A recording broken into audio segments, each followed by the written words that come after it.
Hello and welcome to the first part of a series of Camtasia sort of desktop recorded videos that I'm going to show you how you can really make adjustments within Windows to support learners who have a sight loss or a visual impairment.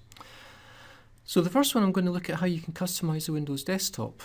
So you can see here I've got my desktop there, and it's just a standard desktop which could be found in any local authority or school. There's no changes, no personalization has taken place.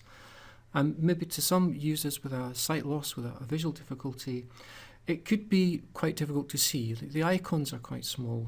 The contents within the folders, that might be quite small as well. So generally it's a real challenge. The mouse pointer's very small, and the text here is quite small to read. So we'll look at step by step how we can make these changes. So the first thing I'm going to do is look at how we can increase the icons on the desktop. And it's a very simple method to do that.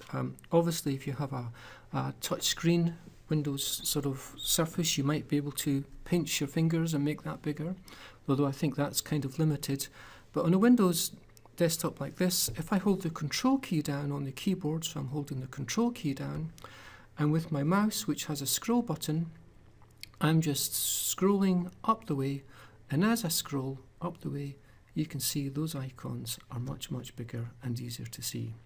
So I'll just scroll back out again. So Control key, scroll out, and then Control key and scroll up the way, and you can see what it's a real big difference in size that can do. So I think even on I've done this in schools where this the desktop's been locked down, you can still get away with doing that. So it might be worth trying that one.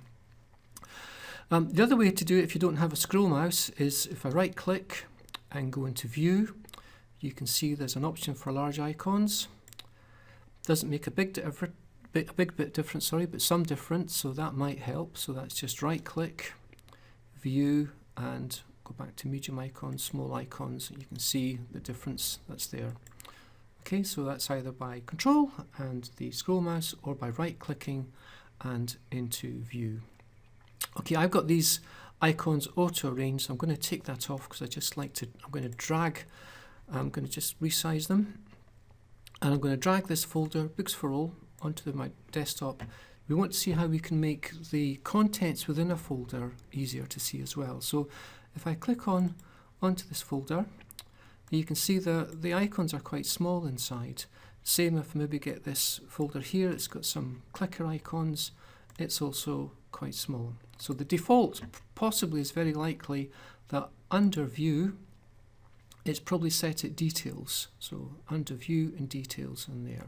So what we can do is if we go back to view, we can change those icons. So maybe say large icons. Okay, a bit better, but not a great deal better.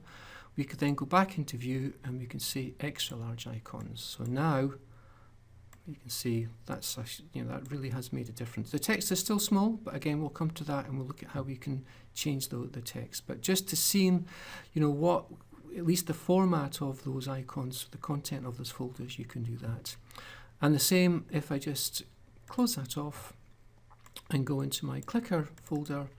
Let's do the same thing again, view and extra large icons. Now you can at least discern between a clicker grid and a PDF, and some of those PDFs will even show you the text that you can get into as well.